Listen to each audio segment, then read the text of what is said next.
Part 2 for the $1,200 mistake. Comment below for more questions and like and subscribe. Alright, as you're watching me get set up here on this stripping job, I just want to kind of lay out the mistake that I made on this fence. On the right side, on those panels, you can see some what looks like black streaks and green streaks, and then you see the actual color tone of the stain of what it should look like, almost like that orange tint. So obviously this is not what we intended the fence to look like, and the customer was not happy. So we got a call back, and ultimately what we had to do here was completely strip down the existing stain. The original video of this project is linked right here. So what happened here was a combination of things.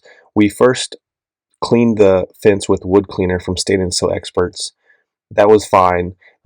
Then we applied the oxalic acid to neutralize and bring back the brightness of the natural wood colors.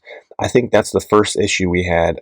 I neglected to rinse the chemicals off thoroughly. The next issue here was a lack of mixing the stain thoroughly before applying. So since this project, we have completely retooled the way we work on fences as far as the products we use, the processes we use, and no issues since this date.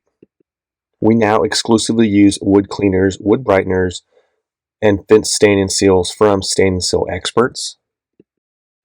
And we've had 0 callbacks in the last 2 years.